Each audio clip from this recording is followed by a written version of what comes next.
Hey there, I'm Jesse, and you're listening to the Deep Lore Boys podcast, where me, Matthew, and Jackson delve into the random, rare, and often ridiculous pieces of human history. Somebody parachuted onto the top of it and got stuck. It's just stuff piled The up. whole city is built out of stuff. This man's talking about how he steals stuff from the government, and that's how they get their stuff. I don't think the words Jake Gyllenhaal asbestos mummy has ever been said before. Howdy, folks. Just wanted to say before we kick off the episode here, very recently on the channel, we have pretty much doubled the number of subscribers we have. We went from about 15 to a whopping 36. You know, we're really starting to pop off here. But in all seriousness, all 36 of you guys out there, we've got a lot of regular listeners. Our videos are averaging pretty great views, and we get a lot of likes on all of them, so we really appreciate the support. We've gotten a comment recently on a couple of our episodes where somebody appears to be watching or listening to our podcast every single day. I don't know quite whether to be concerned for, their mental health or, throw them a big thumbs up and say we've got our first super fan. But either way, we appreciate all the support and hope that you guys stick around for the long run, because it will only get deeper into the lore from here. Yeah, we've made a Twitter over just like this past week, and we'll just use that to provide updates for everything. Twitter is a god-awful platform, but we use it because we can. And Right. Yeah, it's another way for us to contact you guys and for you to contact us. So go head over there and check that out. And feel free to drop any deep lore that you would like us to go over there. If you've got some obscure piece of history or a wacky cryptid that you know of that we don't, that you want us to go over, send us a tweet or leave a comment on YouTube. And we'd be more than happy to go over some listener requested topics. Asbestos is a naturally occurring mineral. It's very fibrous in its nature. It likes to flake off and get into these little wiry strands. It's fireproof, so it was very common in building materials. Ooh. The problem is that it actually would get stuck in your lungs and cause lung issues. So it became a very big issue in the 70s. Now they have asbestos removal teams and stuff like that. It's in a lot of buildings, right? It was used in a lot of structures. It's typically a lot of buildings. old buildings now. So anything built before the 80s, so like the apartment that I'm in right now, could have asbestos in it. Right. So as far as the health problems go, if you look at asbestos under a microscope, it makes these really long, thin little crystals, and basically those crystals just stab into your cells. And so it literally just kills you when you breathe it in because it gets in your lungs. So you breathe it in and it just kind of mutates in there you. And stabs you from the inside. It just stabs you, and then because your cell's brokey, it causes cancer. And we didn't really know that this caused cancer until we were cool guessing with this until the the 70s, we were chill. And then in the 80s and it was the mid 70s, I think. Imagine being in the lab that found that out and just being guys, we got a problem. The walls are made of asbestos. The ceilings made of asbestos. Everything's made of asbestos. Guys, our houses are literally killing us. Monster house, but real. Monster house, real, not fake. So, on God, several countries still produce it. Yeah, Russia in the lead, man. Good to see Russia doing another greatly beneficial thing for society. A rare sight nowadays. Well, that's a hot take. Russia coming in clutch with their production of toxic materials. There's 6 different types of it. Blue asbestos, white asbestos. Oh my gosh, dude. It's like all the dragons in D&D. Yeah, I was going to say. Blue asbestos is from Australia, and it's called chrysotolite. And when I first read it, I thought it was called crocodolite, and I was like, "Oh my god!" It's like the reference. Dude. It's literally just like Steve Irwin rock. The Steve Irwin rock. I was like, no, it's chrysotolite apparently. Chrysotolite. Oh man, it's the least fireproof and the most dangerous.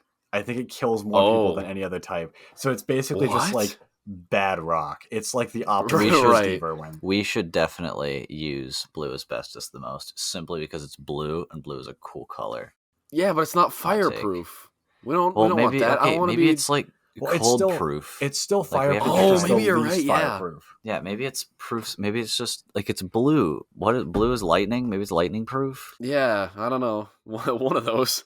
Let's just discuss the fact that because it was fireproof, they never made asbestos cigarettes, and let's just Let's be just be grateful thankful for for that. that. Yeah, wait, Yeah. wait. How fireproof is it? Like, I think what are it's the very- limits we can push? Well, with I okay, think it's asbestos? so- very fireproof. So the word asbestos first popped up in the 1600s, and it was derived from an ancient Greek word that means inextinguishable. People would use it way back in the day for candle wicks, like the little string in a candle, and it would never burn up because it wasn't extinguishable. So can we make like full fireproof armor out of asbestos, but just at the cost of your lungs? I mean, I guess you could make like asbestos robots. That'd be sweet. You could. Can you Fireproof imagine- asbestos robots. Wait a second. There's How some... stable is it though? It's not. It's not like a metal, is it? It's No. more like no, a. it's like a flaky fiber Yeah. type thing. It's not very stable at all. So I guess the thing with this is not really the fact that it's fireproof as much as that it's just like fibrous and that like they can weave it into stuff. It was more easy Yeah. to build with other types That's of more rock. that's more the annoying thing about it. In the September Yeah. 11th attacks, apart from the initial deaths, more than 1,000 tons of asbestos are thought to have been released into the air following the building's destruction, and is thought to be linked to the unusually high amount of death in emergency service workers since the disaster. But it's thought that, you know, a lot of that cancer is still developing now, so those who have died would only be the tip of the iceberg. Remember that. Yeah, so this is just not a that's- good rock. Like Asbestos is just apart let's from being avoid it. fireproof. It's actually it's labeled as the most people agree that it is the most hated molecule. Yeah, I hate it. I mean, yeah, I can't really think of a molecule that I dislike more, I guess. You say that like it's just that's a conversation starter. Like you walk up to a girl at a party and you're like, "Hey, so yeah, you come here What's often? your- yeah. Cool. Yeah, me too. What's your favorite molecule? What's your least favorite molecule? Asbestos? Yeah, me too. Like, Yeah. Hey, if she doesn't say asbestos, she's not the one for you. No, that's right. You Yeah. remember that, yeah. When I was doing state hazmat training, I think it was like class 8 or whatever was poisons, and asbestos was labeled in that, but it just said blue asbestos. Like I guess the other 5 are like just not like they just don't care, but that they're like yes, They're like, oh, that no. rock sucks. No more That blue rock is stuff. awful. Imagine Man, what like, do you if do rocks- as a rock being hated so bad? Like, man, I'm not even fireproof and I just poison people. Everybody hates me. I was literally just thinking that. It's just like the rock is just bad. There's got to be a purpose for it somewhere around here. Wait a second here.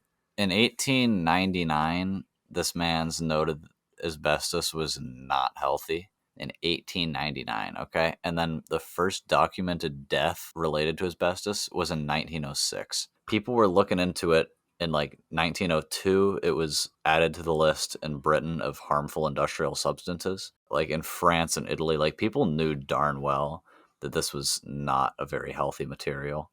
Honestly, though, there's no excuse even for that, because I'm seeing back during the day of Pliny the Elder, which he was a Roman author, was way naturalist, back, and philosopher. Yeah, his nephew Pliny the Younger is popularly credited with being one of the first guys to recognize, like, hey, this is some nasty stuff. This is probably poisonous to humans. I guess he didn't really offer much support for the claim, but I'm guessing, you know, Dude, he knew was it, on the though. right track. He knew. He knew it was up. This is what I'm saying. Every time we find like a miracle element that's really nice and super useful, give it like 50 years and everybody's dead.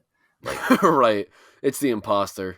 You know, for those of you out there who aren't familiar with the Georgia Guidestones, go check out episode 10 of the podcast. I think we talked about it there. But yeah, episode 10. basically, big rocks with rules for humanity should nuclear war wipe us out.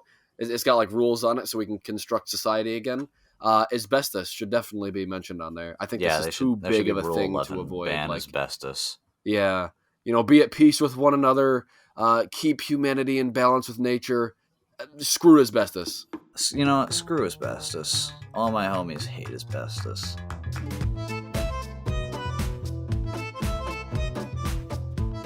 So basically, imagine this right here. Imagine you're living in LA, and you decide, no, LA is like that.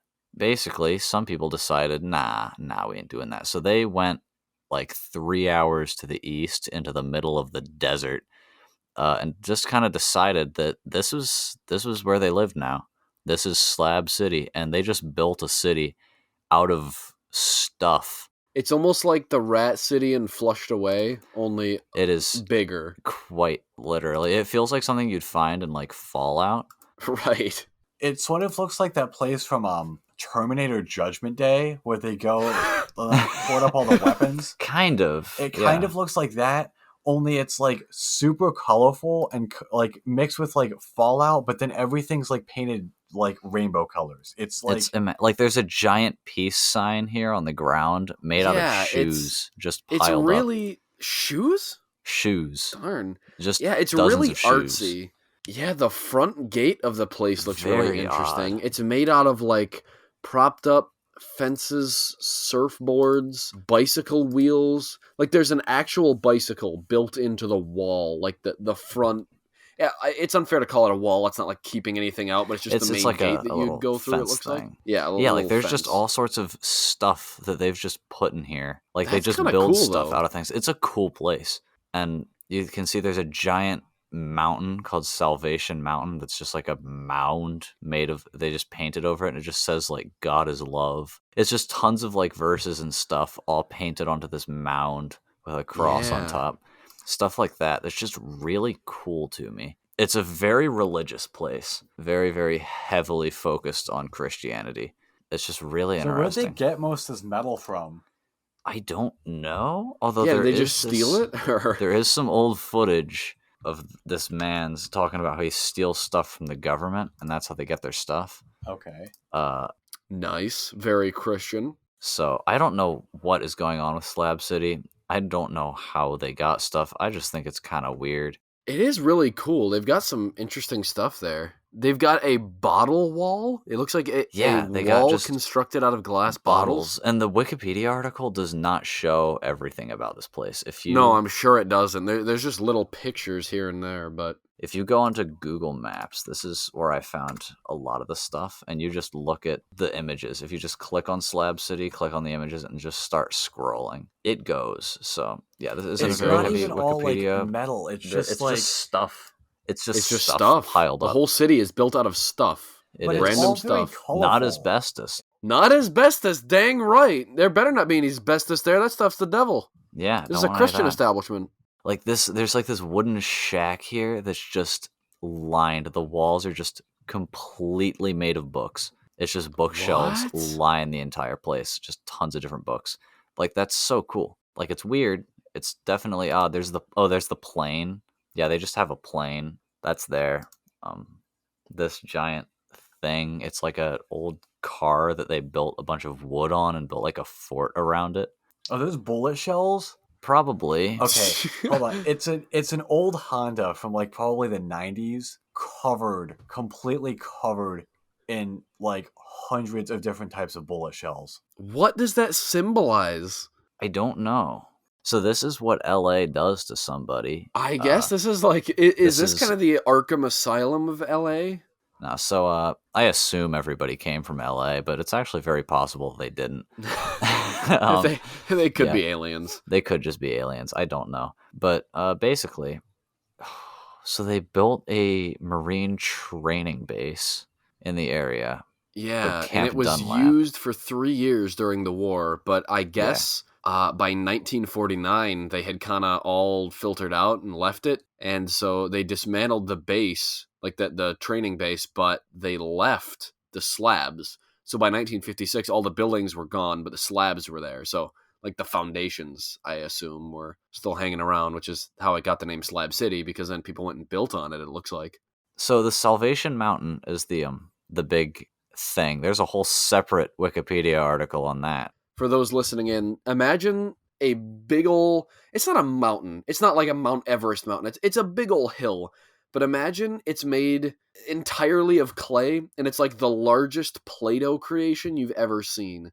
There is a massive cross coming out the top, and then what looks to be these big, goofy-looking letters that say, God is love. There's Bible verses and flowers sprawled across it. There's an American flag. Basically, imagine a mesa painted like a cake. Like it was decorated like a cake. Yeah. Yes. And people just put the words like God is love on it and other like verses and stuff all around it. The guy who made it, his name is Leonard Knight. What a name. That's a power. And it's spelled Knigt. Yeah, Or no, GHT. Knight all the way through. But he spent 30 years building that mountain. It says Knight worked on the mountain all day, every day. He even slept on the mountain in his own little base in the back of a pickup truck with no electricity or running water. So he was like a disciple of this mountain, really. He went all out. Can you imagine building a mountain like this for 30 years in the middle of the desert? Just for that, for the dedication of 30 years and for how well it turned out, I would honestly encourage anybody listening, like, go give Salvation Mountain a Google. It's really cool looking. Whether or not you are a fan of Slab City or what they stand for, it is just a cool looking creation, and I can respect the hard work going into it. I mean, I've never seen anything that just, again, I'll say it, just looks so much like a cake. Like it's like a gigantic. It's very hard to describe. A lot going on. It's kind of like if r/place was made by one guy over 30 years on a hill. Kind of like that. Kind of like that. There's a lot going on, but in the best way possible, is how I'd put it. I kind of like to think that, like, there's all this stuff around, but I think, like, Salvation Mountain is really, like, the main thing here. Salvation Mountain seems to be, like, the heart and soul of the place. Yeah, it seems to be the most famous attraction. It's got very, very heavy hippie vibes to it, but, you know, as a pastor's kid, when I see a giant mountain that says God is love with a big cross on it, you know, I gotta give it a thumbs up. I mean, that's pretty cool. It's a cool looking mountain. There's a lot of work put into it. Yeah. No, I really like this place. I'm not gonna lie. I'm trying to figure out what like everyday life is like here. People just kind of chill out and do what they want. It's very much just kind of like a we do as we do, whatever. And it's a big tourist attraction for people. Okay, I want to point out though that in July the record high has been 122 degrees Fahrenheit. Jeez, in Slab City? Yeah, in Slab City. And I mean, even January, the lowest it ever gets for the record high is like 89 degrees. If you're gonna go here, for anyone listening, I would strongly recommend the fall, the winter, or the early spring. I mean, if you like 107 degrees. Yeah, I mean, if that's your thing, you know, I go for it. But so I was curious to see what kind of people live here. I can kind of guess. I'm seeing here some magazine articles published in October of 2018. They refer to Slab City as a squatter's paradise. Since the 1950s, Slab City has drawn a variety of people such as anarchists, artists, eccentrics, outcasts, retirees, and the impoverished. But the Washington Post reported that in 2020, the population was pretty seasonal. It balloons up to, I'm seeing 4,000 during the winter, which makes sense because then it's not nearly as hot, and it dwindles to as low as 150 in the summer.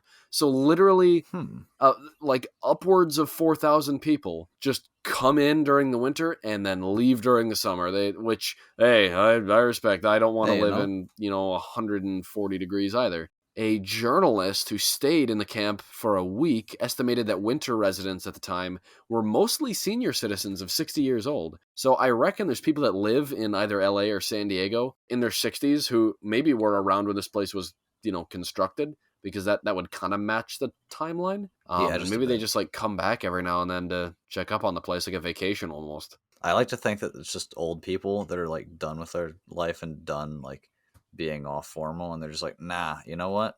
And just for the winter, they just go on by, chill at Slab City for the winter, and then when it gets hot, they're like, man, this sucks, and they go home. One of the coolest things here I'm reading is they have this open-air nightclub called The Range. It is complete with stage, lights, amplifiers, and speakers with tattered couches and old chairs for seating. And it says that every Saturday night at around dusk, locals and visitors will get together and basically just like do karaoke, and people will get up on stage to perform and sing or play guitar, do whatever they want.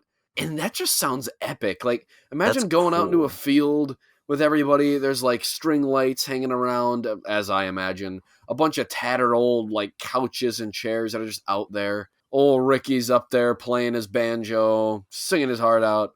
Yeah, that this just is definitely kind of so just wholesome. the life. This place just sounds like the type of place that people are meant to live in.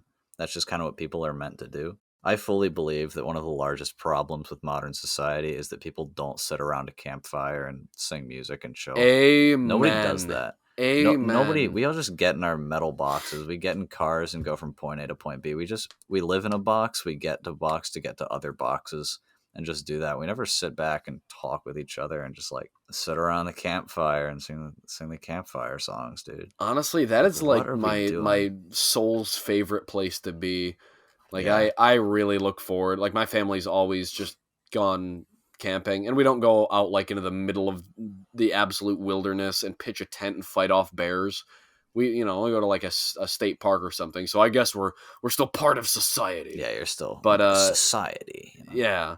But sitting around a campfire like late into the night, just enjoying the company of other human beings and just refilling the soul in that way. There's really something to be said.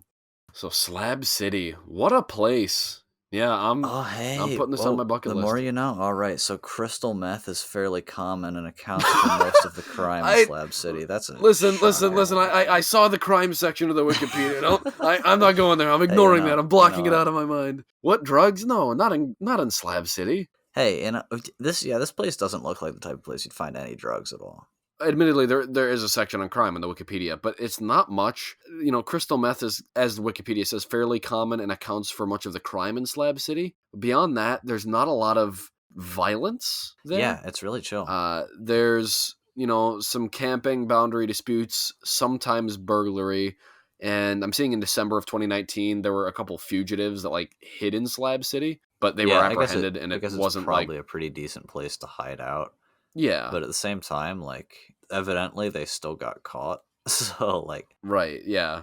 Again, I mentioned it earlier in our talk about Slab City, but I'll say it again. Would highly recommend, if you get a free minute, go and just Google Slab City or even look around on Google Images, because there's a lot of really genuinely cool stuff there. And if nothing else, it's just, it's interesting, it's colorful, it's cool.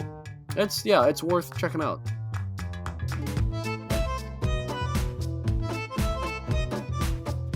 So back in the day in Persia, people thought that asbestos was the fur of a salamander. People in Persia used to have like cloth and stuff made with it. And so they would clean like their rugs or clothes or blankets or whatever it was with fire because it was fireproof. It was typically a party trick for the wealthy. They would like oh look, this napkin's dirty. Well, now we set it on fire and now it's no longer dirty. Yeah. And it actually, I guess it would have worked because the fire would have killed the germs on it. It's just you really want to be wiping that near your mouth. Yeah, I don't know. And the new Prince of Persia film, if they ever make one, I should really write this to the directors. Yeah, you gotta hit them up. The villain sets the palace on fire. And then Jake Gyllenhaal's character needs to go in to get something out of it. And he has to wrap himself up in all the napkins like a mummy. And he just runs in there like some... Just charging. Funny, I think. I don't think the words Jake Gyllenhaal asbestos mummy has ever been said before. But it would be you're cool. probably right. Man, one day when that happens, we'll be famous. So I was just reminded of something else. This is totally a different thing from Slab City, but do you guys know the place Devil's Tower in Wyoming? Yeah. So back in, I believe, familiar. The 50s, somebody parachuted onto the top of it and got stuck. He just went up to the top? Yeah, so they took him like several days to like figure out how to get down from that. In fact, I don't even know how he did get down from that. Didn't he have a parachute? Couldn't he just jump but down? You can't like yeet off of the mountain. Like if you look at it, it's pretty steep, but it's sloped enough that you would hit the side of it before you hit the bottom. For people that might not be familiar with Devil's Tower, it's not an actual tower. It's not like the Eye of Sauron in Wyoming or anything. You don't gotta worry about that. But it is a really, really big, odd looking mountain. It looks like what do you call it? The stem of a pumpkin, like the nub. Yeah, it just shoots straight up out of the earth. It's kind of like it's a big plateau just sitting up there. What it actually is it's the old core of a volcano that was just harder than the surrounding rock that the volcano was made out of. So it's all just like the solidified lava. And then the rest of the volcano just eroded down and just left this massive spike. It really thing. does just look like a big pumpkin stem, but it's completely Yeah. flat on the top. So I guess, yeah, if you parachute up there and land on top, I don't see how you're getting down because it's really steep. You can't like jump off of it. It was in the 1940s, so it was 1941 during World War II. A parachutist named George Hopkins was stuck on top of the tower. I don't know how you get down from that. Like, I literally can't. How is he up there for Did he ever 6 escape? days? Is he still there? From what I'm hearing, I think he got down. Yeah, so he was. I hope so. Yeah, so he was rescued. I don't think he really thought the whole thing through. No, it says on Wikipedia that it was a publicity stunt resulting from a bet. So I guess it wasn't an idea that was founded on solid logic. Yeah, But it was on honor, at You know least. what? He went Bet. through with it, with this bet that he supposedly lost, I guess. Or maybe it was like, I bet you won't do that. And he said, hold my beer. But like this guy parachutes down from the top of an airplane. And at what point does he realize, he's like, how do I get down? Like, did he not realize this before he jumped? He was probably thinking, like, I mean, I have a parachute. If I can get down Right, from a like, plane, I'll I just- can get down from a tower. So, but then Like, again. okay, so yeah, he had an 1,000-foot rope Okay. that he intended to use. What did he tie the rope to? What I'm seeing here is that when he parachuted there, he was supposed to have in a box an 1,000-foot rope, a sledgehammer, and a car axle to be driven into the rock. I don't know why a car axle specifically, but that was, I guess, supposed to be dropped to him from the plane, maybe in a parachute of its own. But that box slid over the edge. Okay, so maybe he had that with him. The article isn't really clear, but either way, he had the equipment to climb down, and it fell off the edge of the mountain. So he was just kind of stranded So up he knew there. what he was going to do, but then it didn't Right, work. yeah, he had a plan. There was just an unforeseen catastrophe. That's kind So of then- awkward. Then the weather went all wonky, I'm seeing, kind of deteriorated. A second attempt was made to drop the equipment, so I guess they were dropping it from a plane. But Hopkins deemed it unusable after the rope became snarled and frozen due to rain and wind. Oh, gosh. Ugh. That's awful. That means he was up on top of this thing in miserable weather. Like, he must have Yeah. been not I just want to know, having a how did good he time. survive 6 days up there? It's like, did he just like drink the rainwater? Was he up there 6 days? Oh, dang, Says, he yeah, was. he was up there for 6 days. So apparently at some point in time, the Goodyear Blimp Company offered to help him down. And I think they apparently did not last. I guess that, like, it's something. Can you imagine if they took a blimp to the top of Devil's Tower? Right, and just picked him up. Wait, That'd be the epic. Navy offered the use of a helicopter. Wait, why didn't you just use that? Wait, hold on. We aren't even at the end of the story yet. They might have done that. I don't know. We don't know how he got down. He was up there for 6 days before a mountain rescue team led by Jack Durrance, who had successfully climbed the tower before, finally got to him. Jack Durrance sounds like an action hero. That's some, Yeah, like, this guy, he Johnny has his Thunder, own- Indiana Jones. He seems like a real one. Kinda He has thing. his own Wikipedia article. It's not massive, but No, but he made his mark. yeah, no, he just climbed rocks and mountains and stuff. He did that. Good old Devil's Bane Jack here took his team up the mountain. They literally climbed up, got him, and they brought him back down. It says that George's entrapment and subsequent rescue were widely covered by the media of the time. So this was a big deal. And I mean, rightly so. I mean, I'd jump on Twitter and check in the morning to see if that guy that got stranded on Devil's Tower is still up there. So wait, why didn't they use the helicopter? Yeah, that's Did what I'm Jack thinking. beat It's the like, helicopter? did Jack Did he, just beat out the outrun it? helicopter to get up there? Wait, dude, no, this was 1941. The, like, whole thing going on with this guy stuck on top of the tower isn't even mentioned in Jack Durance's Wikipedia article.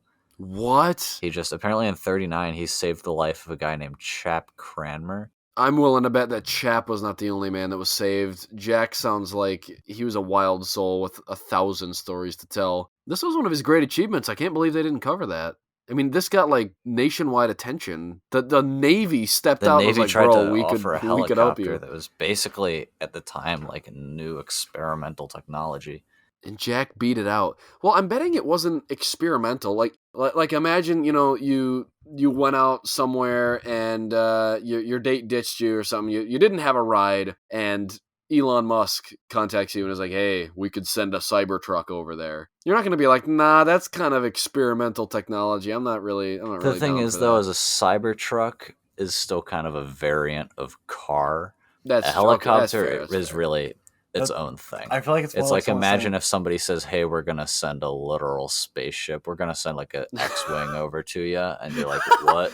Like, You're telling me you wouldn't want to get picked off of Devil's Tower by an X-wing, though? I mean, that'd be sweet. I would, but That'd be cool. Yeah, well, I'm glad they got Hopkins off the tower because that's kind of rough. I'm seeing in other news concerning Devil's Tower today. It looks like there are hundreds of climbers each year that go up Devil's Tower. They make the climb. The tower is also it's sacred to several Plains tribes. Because of this, many Native American leaders objected to the climbers ascending the monument, considering this to be a desecration. But they argued that they had a right to climb the tower since it's on federal land. A compromise was reached where, in the month of June, there's a ban on climbing the towers. They are asked, but not required, apparently, to stay off the tower in June. it's a pretty important place for a lot of the local tribes, and so they use ceremonies and stuff around it. So yeah, so they use it during the month of June. And approximately 85% of climbers do honor the ban, but there are still some stragglers out there who Some people go just up in kind of June. and just go up anyway. Yeah, That's kind of cringe though, honestly. Yeah, that's Like, kind of cringe. don't be in What that are you 15%. doing?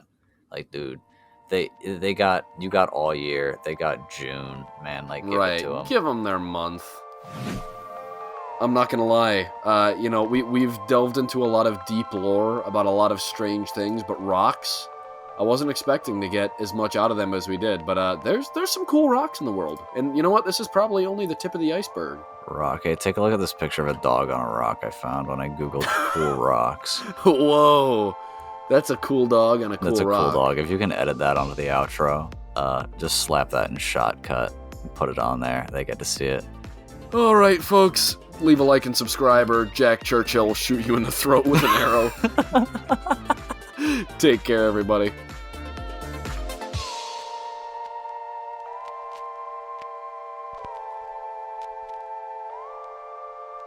I'm gonna go post that one on Twitter.com.